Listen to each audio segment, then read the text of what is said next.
Good morning, everyone. I appreciate you all joining us for our third webinar in our 2025 winter Lunch and Learn series. Uh,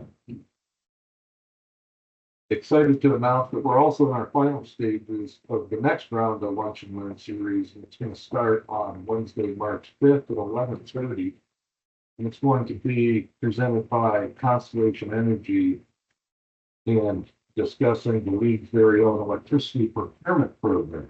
It's the Municipal Utility Alliance and how a partnership with the MUA and Constellation Energy might benefit your municipality. It's just going to focus with energy costs being on the rise and the budgetary challenges that management. It just wanted to have the knowledge and tools to navigate the market so that you can make the appropriate decisions for what you do. I'd like to thank Bailey Rocco for helping us put on this webinar today. She's not only our sustainability coordinator, but she's very instrumental in day-to-day operations here in the membership department. Without further delay, I'll introduce Freddie Lutz and Gary Peterson of PennBid. They're based out of Northampton County. And PennBid is a leader in the field of procurement. They specialize in helping municipalities to navigate the cumbersome and sometimes complex process of public procurement issues. PennBid is one of our proud business leaders, and we enjoy the partnership as they support our local municipalities and their procurement efforts. At the end of the webinar, we'll keep the session open for a while for questions. If you have any, just raise your hand or type the question in the comment box. And we'll also send out a link to the webinar, and it will be posted on the member dashboard at pml.org. So without further delay, Freddie, go ahead and take it over. Thank you. Thank you very much for the kind introduction there, Chris and Bailey, for setting things up. And of course, big thank you to PML for hosting these series. Obviously, we really appreciate the opportunity to talk to the members like yourselves. Especially thrilled as I'm looking through the list of attendees. These see a lot of familiar names, a lot of people that we work with on a regular basis. So greetings, everybody that has worked with our team. Thank you for your trust in the program. Now, obviously, you can see my screen here today. What's the purpose of our session today? So we're not really going to be talking so much about PennBid and what we do. Certainly, you can reach out to us after the fact if you want more information on us. But relative to the procurement and bidding process as a whole, there's a lot of best practices that we find, whether you're bidding electronically, the old-fashioned paper method. There's a lot of things that you can be doing to streamline and improve your process. And the real goal, is you need to understand the bidding environment if you want to do better. I think, there's a definition out there of the definition of insanity is doing the same thing over and over and expecting different results. And yet, so often public agencies, the engineers, architects, all those folks are so used to doing the same things over and over and again that they kind of wonder, like, well, why does this keep happening? Well, we keep doing the same things. And if we want better results, we do need to think about taking a step back and look at our process a little bit more holistically. The reality is we want more bidders, we want lower prices, and we'd love to hit our schedules, because those are the three things that, really in the bidding process that we're really looking to achieve. As many bids as possible, hopefully great prices, and we can get things done when we want. Because we know you kick the can down the road, prices are not often going to come down. So now, in terms of our sources, this is what we do. So we are pulling together data from over 23,000 bids in Pennsylvania. So these are local. These are relevant to you. Again, we deal with a lot of studies and we participate in various forums on procurement. We also speak to a lot of agencies like yourselves, to the bidding community, to your architects, your engineers. And again, this is what we do. So this is our wheelhouse. And because we do this every day, we start to see trends. And those trends hopefully can be very informative. So as I mentioned earlier, what is today's bidding environment? And I'm going to zip through some of these bullets here pretty quick, but obviously there's still lingering material, labor shortages, obviously a lot of projects hitting the street at the same time, lingering supply chain things. They're not certainly not as bad as they were a couple of years ago, but they're still out there, and inevitably they always affect the things that we're doing. Geopolitical instability, it's a big one lately. But it's not all bad. There's some good things. Think about the funding that was made available, especially last year, almost record amount of funding, allowing people to do projects that, they didn't think they were going to have the money for, and yet they were. So it's not all good or bad. It's just a matter of understanding what are all of those pieces. Now, at the end of the day, we touched a little bit earlier. How does this affect you directly as municipalities? You see the high prices, potentially fewer bidders, and again, if things don't align exactly as you hope, it extends your timelines. And none of those are necessarily desirable. But if we want to start affecting, okay, how do we affect these? How do we change that? We also need to take a step back and look at what are the impacts on the bidders too. We have to put ourselves in their shoes a little bit because they're a part of the process. So think about their side of it. They need the access to the materials and the labor. Think about how many places have we gone shopping and we see a sign up, we're hiring, we need help. It's the same with contractors and bidding companies that, hey, sometimes they don't have the staffing to do the work that you need done. So they're struggling with some of those same issues. They sometimes need to build a team of subcontractors, suppliers, whatever, to be able to chase your opportunities. At the end of the day, they are managing risk. They are the ones putting their neck out, putting a price tag to the work that you're looking for, and committing to a schedule. So again, putting yourself in their shoes, if bidders don't feel like, hey, I can manage this risk, they usually have two options. They either walk away or they raise their prices to account for whatever unknowns they might encounter. And again, both of those go counter to what you're looking to do. You're trying to get more people at the table and hopefully with good pricing. So we're going to break our discussion down into two different segments. We're first going to talk about some conventional best practices. These are very tactical things that you can implement very quickly. Okay, I'm going to just bring them all up. So 4 different elements we're going to talk about: timing, clarity and responsiveness, being difficult, and gaining bidder feedback. So we're then, after we talk about these, we're going to talk into some more strategic or more forward-thinking things that might take a little bit more to digest. So again, there's both things we could do today and things we need to think about for implementing in the future. So let's dissect timing. Now, timing actually entails a couple of different elements. So first of all, there's what time of the year are we putting things out on to bid?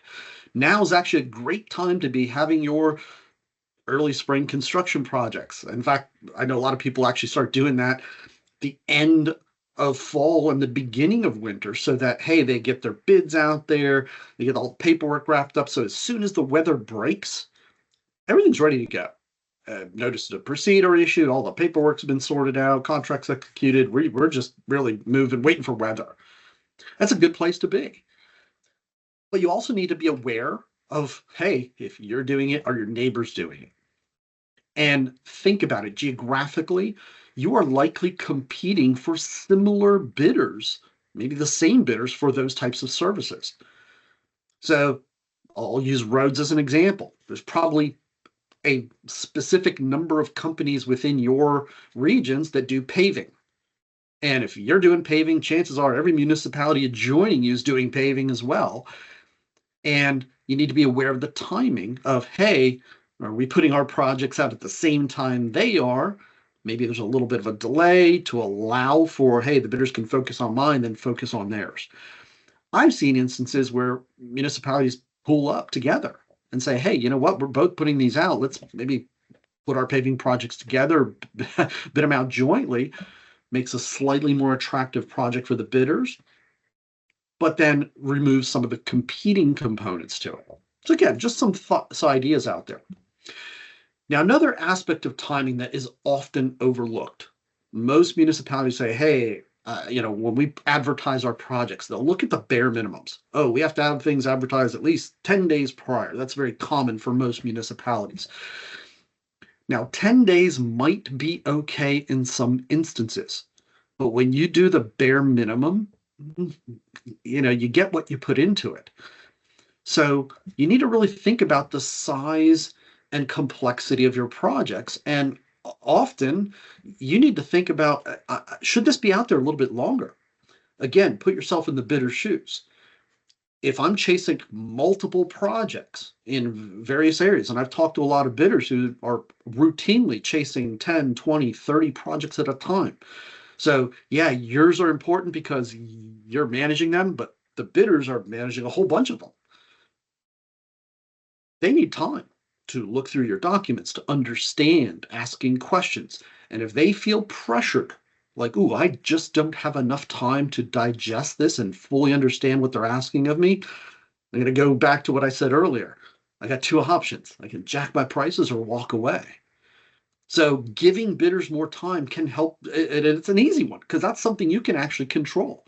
Is, hey, we're just going to put this out there for 3 or 4 weeks we find is a sweet spot. Certainly not going out to, too long because then it just gets backburnered and people don't pay attention. But a little bit of time can go a long way. Project completion time. I've seen often where municipality will say, oh, this needs to be done yesterday. Okay, well, if you have a very strict schedule, you know what? We can squeeze it in around other things, but we can't commit to perhaps a very tight schedule. And I've seen a number of projects that when the municipality, unfortunately, in some cases, bids came in, either the prices were too high or they didn't get enough participation. So they end up rejecting and they rebid it, altering the schedule. Because when they found out from the bidders, hey, why didn't you participate? It's like, yeah, well, we couldn't hit your schedule. If you had a little flexibility built in there, yeah, we could squeeze it in and chase it. In one instance, it was actually an emergency training facility for sort of like fire companies. They got 0 bids the first time around because of a schedule. They threw out the schedule and said, okay, you know what, just you tell us when you can fit it in. They got 6 bids. So it just goes to show the impact that can have. Now, talking about clarity and responsiveness, you just want to make sure, hey, your documents are clear, detailed. It's always a balancing act. Sometimes you don't want these 20-volume spec books that seem almost overkill, but you want to make sure that you're eliminating opportunities for bidders to have different assumptions. Again, you want all of the bidders coming to the same conclusion so that you're truly comparing apples to apples when you open the bids. I've seen times when municipalities will have very skimpy documents like, oh, just, give us a price to pave our roads. Well, and they don't specify, okay, pave them with what? Is it super pave? Is it just BCBC? Is it, what is it? So you really need to kind of get pretty detailed so that they don't stray too far from each other. And answering questions. Again, answering questions promptly goes to the element of time.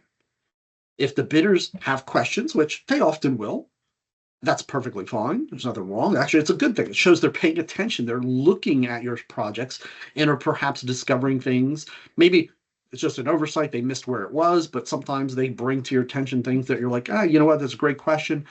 We'll address that. So, but doing it promptly gives them time to digest what your answers mean and how it plays into that. Some bidders, based on what your answers are, might find that, hey, you know what, maybe this job isn't for us. And if they know that quickly, that's being respectful of their ability to say, you know what, we can just let this go. We're going to go look at something else for now. And the faster they can do that, they'll actually appreciate that. Now, I'm sure a number of you probably get a little chuckle there. Your cameras are blocked, so I can't see any smiles or anything. I'm sure you've all seen Walter. You don't want to be that guy. You don't want to be that difficult person who assumes that, oh, bidders are going to do whatever you say because you're the municipality with the project. There's a line. And yes, you don't want to be giving away the farm. You have rules, you have project intents that you need to follow. But bidders talk to themselves. And sadly, some municipalities have a stigma of being difficult to work with. And guess what? That results in the two things that I mentioned earlier. Some bidders just don't want to work with them, or some bidders will put a premium on their price tag to account for what they know is probably going to be a lot of headaches going back and forth on things. I've found, a little decency, a little common sense goes a long ways, being respectful and showing, hey, you know what, we understand, we're flexible. And we'll talk a little bit more about some of that going on. Now, last piece here, gaining bidder feedback. So as a part of pre-bid meetings, it's very common that the pre-bid meeting is held so that bidders can ask questions of you. But I've seen a number of entities starting to turn that a little bit and actually asking questions of bidders and saying, hey, are you planning on bidding? And if not, why? So turn it into a true interactive session so that you can pick their brain to get ahead of things that might be problematic. They might be afraid to say, yeah, we're not going to chase this. We just wanted to be here in the room just in case, or to just see who else is chasing it. But I've actually had some agencies go the length of saying, hey, let us know. Are there any contract considerations or things in our documents that you feel are prohibitive? That you like the work, but some of the other things we've asked for are just overkill. Let us know. Not that there's a guarantee we're going to change it. You might have very specific reasons for the things you're asking for, but at least you're engaging in that dialogue to understand, is it a concern? Is it something we can address or not? And again, bidders appreciate just that dialogue. Sometimes they know, as long as they know, oh, there's an important reason that you've asked for those things, then they get it. I have seen some municipalities where, when questioned by a bidder, why are these things in here? Why do I have to give you all this? And then the municipality looks back at the requirement and says, you know what, we don't know. That's just been in there for years. It's been in there since I can remember. We don't really know why. And it actually gives them a reason to go back and look at their requirements and maybe tweak things to be a little bit more applicable or relevant to the situation at hand. So again, major constraints. And if you're rebidding, I can't stress this enough. Don't just put it back out there without talking to bidders to understand why you're rebidding it. Was it because the prices were high? Well, talk to bidders, find out, hey, are you, and that's certainly appropriate. That's well within your ability to do, getting their feedback. If there were bidders that you were hoping that participated, didn't, find out why. Again, goes back to that, don't repeat the exact same conditions. Sometimes it's purely timing. Hey, we were busy. If this was due next month, we could chase it. Well, great. If that's the case, maybe you don't have a whole lot of things addressed outside of the timing issue. But you need to confirm that. So from here, let's get into the fun part. So as I mentioned before, those are some things that you could quite easily incorporate into your process. Doesn't take a whole lot of time and energy to think about, yeah, hey, are we looking at these stuff? Are we looking at the timing? But now let's look at some more forward-thinking practices. So these are more strategic things that you really need to think about holistically. Do they make sense? Are they good ideas? Do they make, they might work for your neighbor, but not for you, and vice versa. So I'm going to break this down into a couple of different groups here as well. So cost escalator clauses, incorporating review criteria, supply chain, relationship management, and of course, everyone's popular topic, AI. So let's get into these. This is where I actually enjoy talking about some of these topics. So escalation clauses, for those of you that don't know what they are, basically it's a provision that you can incorporate within your bidding documents that should the price of certain things that bidders don't have control over start to escalate. I'll use fuel as an example. We can't control the price of fuel and oil. But if those prices start to go, uncontrollably high, which affects bidders' pricing, because again, they're committing a price sometimes for a length of a contract, but now their material prices go up unexpectedly, and they have no way of recuperating it. An escalation clause allows a mechanism where they can apply or request, hey, can we now increase our price based on these costs that we cannot control that are going up? So again, it's providing some flexibility that removes some risk for the vendors so that they know that, look, and it's not like it's an automatic. There's a review and approval process tied to it. So they need to document, and you clarify, hey, bidder needs to document what the material is. If there's a percentage, the increase, that a threshold that needs to meet in order for that process to even be applicable. So again, it allows them to, it shows flexibility on your side that you understand there are some things they can't control, and you're willing to at least entertain the possibility of increasing the price should that happen. Now, historically, they've not been very popular in the public sector because, yes, they do open the door to potentially increasing your project cost. And the contract management, so the time it takes to review the applications, and is it a legitimate request, and do they have the appropriate supporting documents? So it does add some time and energy there. That's why they've not been popular. But popular and necessary are becoming competing elements now. I can tell you, PennDOT, everything they put out in the street has cost escalation clauses in it, because even people recognize that, yeah, we can't ignore or hold bidders accountable to things they can't control. That will, again, either erode your bidder pool or cause them to artificially jack prices when it's not warranted. Now, when you're looking at escalation clauses, you need to be very mindful that, hey, you need to clearly define its applicability. What materials, what products, what situations will this be relevant to? The important thing is it cannot apply to things they do control, such as profit margins or labor. So if a bidder says, oh, I want to increase my price because I want to hire some more people to get your job done faster, no, that's not a valid reason. So again, this is not something you would do by yourself. You would be coordinating internally with your team. Chances are most of your solicitors are probably very well versed in escalation clauses and can provide some guidance on things to or not to include there. Again, the one thing you don't forget is the flip side of that is for cost reduction if the conditions change. So I look at it in terms of, hey, what's good for the goose is good for the gander. So if you're willing to entertain an increase if prices go up for the bidder's benefit, shouldn't there be a reciprocal, hey, if costs come down, you should benefit as an owner as well? And again, it's a matter of defining that. And again, those are fair components. So it just shows that flexibility, that give and take back and forth. Now, let's get into the next piece here, review criteria. This is a growing topic. We're seeing more and more trends rolling around this.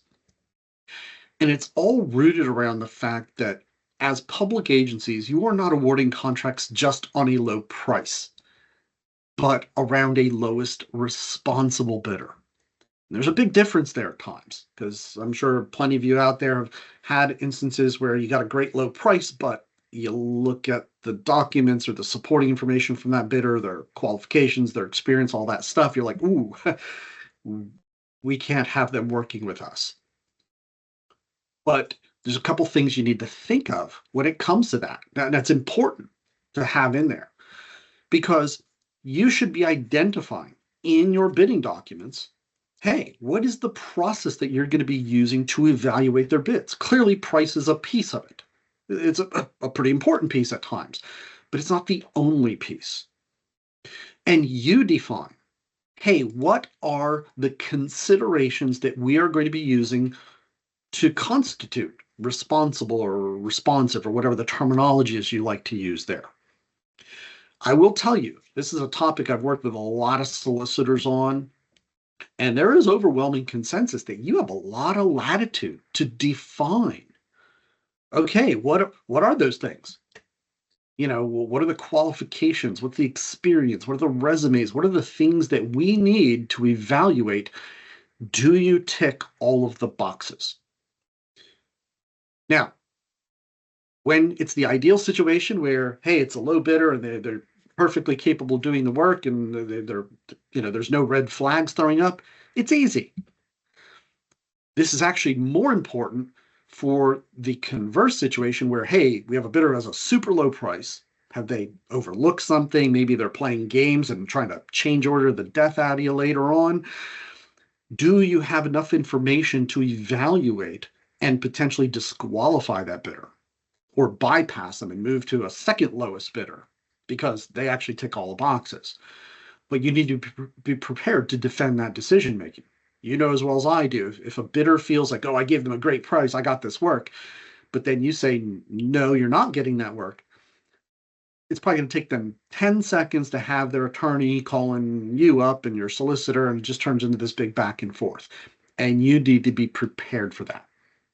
And often you should be, because again, you're the gatekeepers for fiscal responsibility. You're judging, hey, what bidders or vendors are we working with that are not going to jeopardize our projects?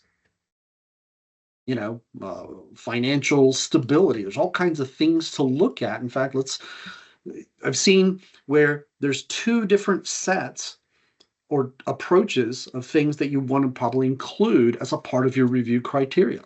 Now, some of them are universal elements, such as financial stability disclosures or litigation and political contribution disclaimers.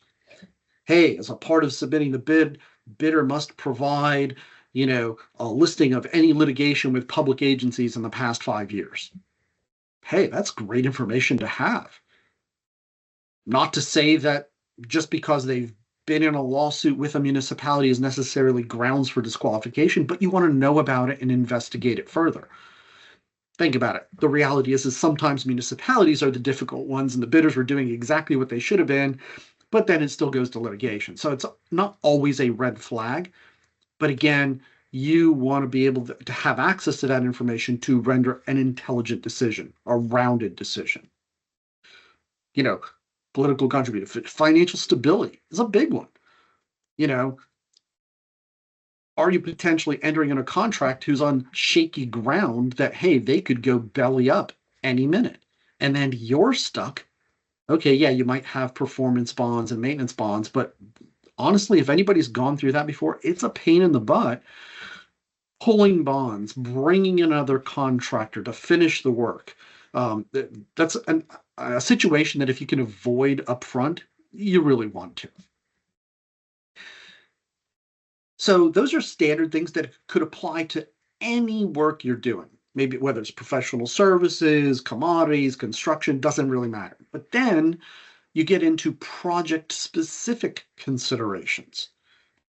So this top group of standardized items, hey, those could just be boilerplate, part of every bid, but then we have project-specific ones like, hey, we want a listing of similar size and scope projects and relevant references. Having come from your world, I used to hate when bidders would give me a list of projects, but then references that have nothing to do with those. So it's like, wait a minute, I actually want to be able to connect the dots here. Similar projects with references so that if I want to follow up on those, I can, and all of the things are going to support the fact that you're claiming, yes, I've done this work and I know what I'm doing. So again, really good to have that, because if you find yourself in a position, even with, let's say, maybe not a low price, I don't know if anybody out there has experienced it. We've actually experienced a couple situations where bidders came in on an exact tie with the price. Yes, it's super rare. It doesn't happen every day. There was no collusion. It was just a product of common suppliers, similar markups. And at the end of the day, they ended up to the penny with the exact same price tag. And the municipality is stuck in a little bit of a dilemma because at that point, it doesn't matter what you do, you're going to really annoy the other one. So you need some mechanism for breaking the tie. And having criteria that bidders know, hey, here's things I'm going to be judged on, and I want to put my best foot forward. And then if the price doesn't fall into my favor, I got all this stuff to support it. That can, again, that helps you to make a good decision without opening yourself up to a potential challenge. Now, you do need to be mindful that, oops, I hit the button there, sorry there, that it be relevant and reasonable. That's the litmus test I usually put to these things.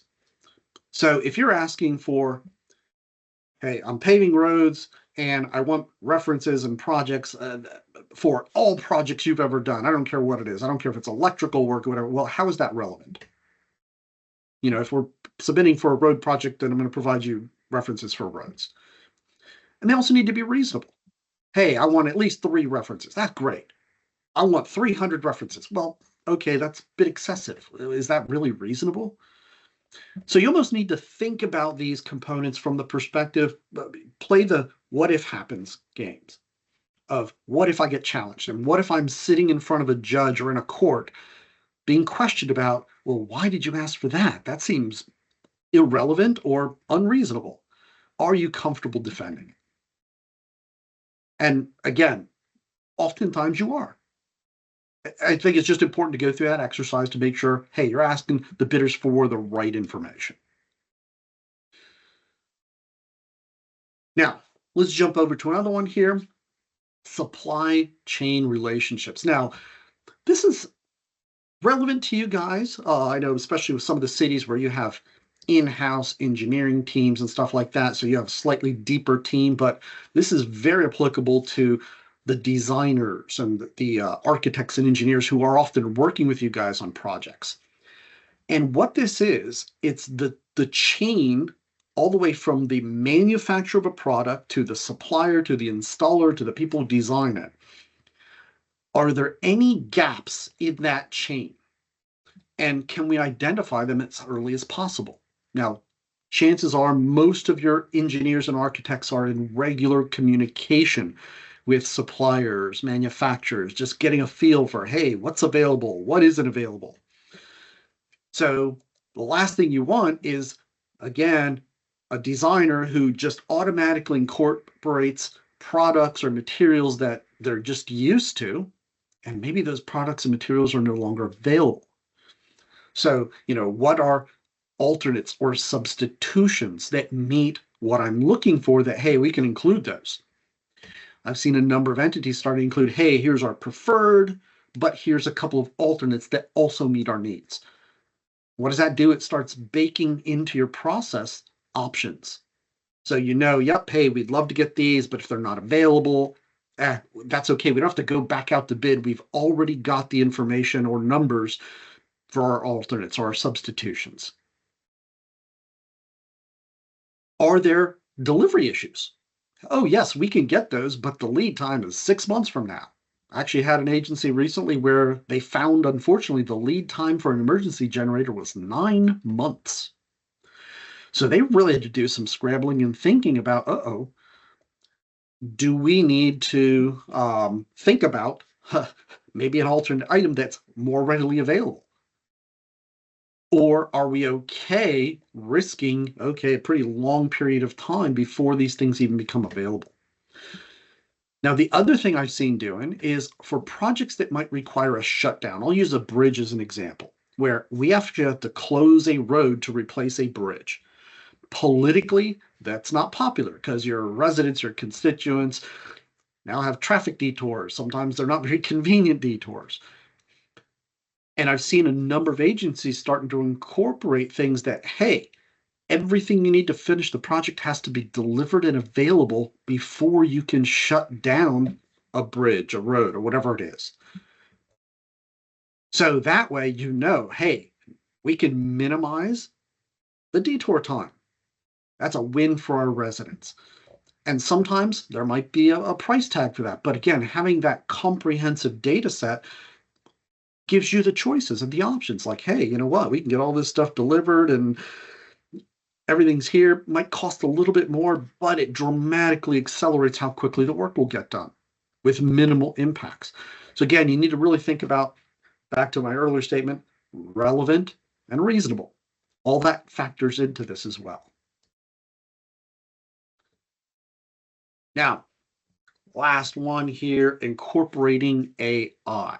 So for those that aren't aware, I think you have to be living under a rock today to not know what AI is. Artificial intelligence, basically large language models. There's a whole bunch of them hitting the market recently, where it's using computer processing to learn how we use language to do the things we do on a daily basis. And machines are pretty good at learning things. They are not fully baked out and delivered yet. Because, of course, they can dramatically expedite building content.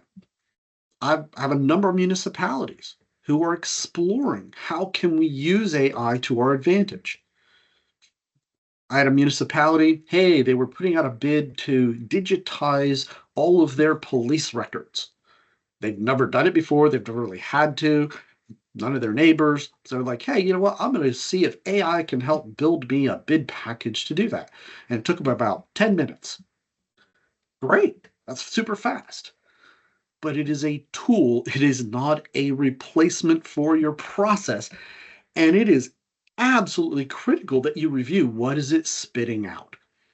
Is it applicable? Is it accurate? I can tell you personally, I've gotten a little bit of a relationship with a couple of the AI bots out there with ChatGPT, a couple others, and I'm testing it and seeing, like a lot of folks are, hey, how accurate is it? Now, where it becomes challenging is sometimes the results are extremely convincing that, oh, this must be right. And it almost takes, I want to say, a borderline expert to pick out if it is accurate or not. So we need to treat AI like an intern or a brand new hire or, you know, a summer helper, where yes, we can set them off to do some busy work, but there's no way in heck we're going to trust what they've done as remotely complete and good to go. In fact, oftentimes we might look at it and say, yeah, I appreciate the effort, but I'm going to start and do this over the old-fashioned way, until such time that AI has proven itself to have more accuracy, reliability. Face it, human beings are error prone. So there's a big argument to say that, oh, a computer is better at humans for some things, but there are some things humans are better at. Judgment, the applicability, that whole notion of relevance and reasonable, computers don't have that yet. I stutter when I think about the day they might, but I think that's probably in our future at some point down the road. So for right now, when you're really trying to think about, is this reasonable? Is this relevant? All that, those are human considerations. And usually not one human being. It's a multitude of human beings that need to come to an agreement on it. Because one of the last things I want to touch on here is these best practices, whether it's a real easy, oh, we just want to change the timing of things we're putting out, or a more forward-thinking idea, you need to include your entire team on making those changes. So your engineers, your architects, your solicitors, bidders, and funding sources. So if you're working with grant agencies, you can't eliminate them from the thought process. You want to make sure, hey, here's what we're looking at doing. Does that raise any red flags for anyone? You don't want to jeopardize technical issues. You don't want to jeopardize funding sources. All those pieces are important to have at your disposal. And you want to make sure that any changes you're doing are well thought out. And chances are, when you bring these things up, funding agencies, I can tell you, PennDOT, DEP, all of those agencies that most of you are probably working with, they're dealing with the same things. Looking at their processes, updating their approaches and their methods, and acknowledging that, yeah, hey, we have new tools, new possibilities, new realities in the environment that we're working, and our processes need to address and accommodate for things. So when you approach a funding source and say, hey, we're thinking about changing the timing and these, they're probably looking at it and say, yeah, we're looking at those same things. Yeah, let's look at this. And you're probably latching on to some of the common things we're trying to consider as well. So, any questions? I know I've covered a lot of ground there. I love gauging people's faces on in real live sessions of the webinar. I know I'm a little bit of a disadvantage with that, but I try to keep it a little bit of time here open at the end for any questions or comments at the end here. And I'm certainly happy to bounce back into any of the topics as appropriate.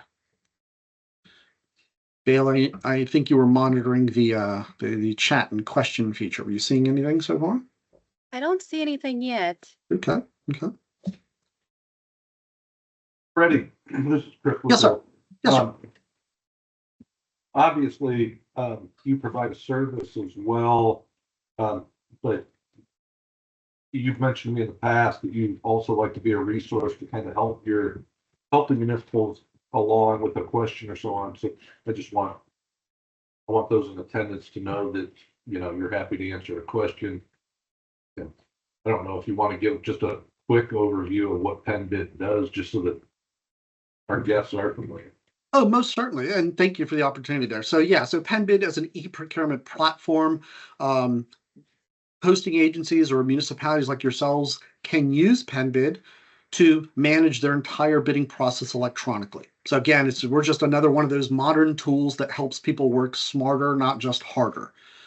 And if you're like most municipalities we know, you're probably understaffed or either through attrition, retirements, or just hiring issues, and you have a small number of people trying to manage an unlimited number of to-do lists that keep coming your way. So with PennBid, the entire bidding process is a heck of a lot easier. I got a lot of, again, there's a lot of you on the call here that I think have appreciated what we can do. But sometimes it goes above and beyond that, thinking about what if we're looking at changes, bouncing ideas. Sometimes it's not directly related to the bidding process, but because of our experience and our engagement and our interaction with so many entities, we tend to, again, formulate some trends around some of the things, all the things we're talking about. If you probably noticed here, none of them are specific to PennBid, but I can tell you PennBid helps to address almost all of the items that we've talked about there. Some directly, some indirectly. A lot of times I can help connect the dots between, if you have a question, you know what, I might not have the answer, our team might not, but we know who does. So just like PML can often serve as a great resource for you where, hey, you don't know where to turn, I'm surprised at how many things people turn to us on, where we're fortunate enough because we work with over 2,100 public agencies. So no matter where you are in the state, chances are you're a stone throw from a PennBid user. And we can help connect dots with, hey, there might be 5 different ways of addressing the issue you're looking at. And I can point you to a couple of them right out of the gate. So we are always happy. Thank you, Bailey, for showing my info up there. We are easy to get a hold of. Again, any questions, comments, whether it's the stuff we talked about today or just how e-procurement can help you in general, feel free to reach out to us. Again, I'll splash up my information here. We have our email, phone number. Myself, Gary, any one of our team members will be able to help. And we just appreciate the opportunity of working with you guys. We come from the industry, a lot of our team, so we really appreciate what you do and know it's not an easy job, but thank you for what you do because we know it's not easy, and know not everybody gets into public service for the fame and glory. So again, any questions, feel free to reach out to us. We are happy to help. Doesn't look like we have any questions right now. So again, thank you, Freddie, Gary, Bailey. Thank you for getting us through this. And everybody, keep an eye out in your email from PML. We'll be sending out an invitation for the next Lunch and Learn that's going to be discussing energy and electricity procurement. So thanks again, Freddie. Oh, Chris, you know what? Yeah. One thing I forgot to mention, foolish of me. So PennBid is provided at no cost to all municipalities and their consultants. So using PennBid, and again, we have a bunch of users on the call here today. For those that aren't aware, PennBid is actually provided to you at no cost. So I like to throw that out there just because, again, sometimes the investment in e-procurement is a detractor for a lot of agencies, and we completely bridge that gap. So, and I thought I saw a question come in there. Yeah, Freddie, it looks like Laura asked, is there a money threshold that you recommend a project go through PennBid? No, honestly, obviously, so everybody knows there is a bidding threshold for public agencies of projects that have to go out to bid, which as of the beginning of the year is $23,800. But we see people using PennBid for everything: professional services, commodities, quotes, everything. Because you're tapping such a large vendor pool, one of the largest vendor pools in North America, over 850,000 vendors and growing. Whether it's a small project or a big project, just having exposure to that large audience is already putting you on that path for exposing your project to the largest possible audience. So from our perspective, no, people are using it for pretty much anything under the sun. And you can benefit from all the streamlining that the process does, regardless of size or complexity of project. Great question.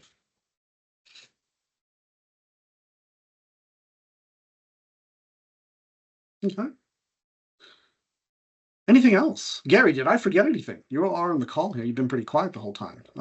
Comments, questions, observations, anything? No, I don't think you missed anything, Freddie. I think you did a wonderful presentation, Freddie, and there's probably more questions because you caught the information so well. So Excellent. Thank you, everyone, for your time today. Thank you.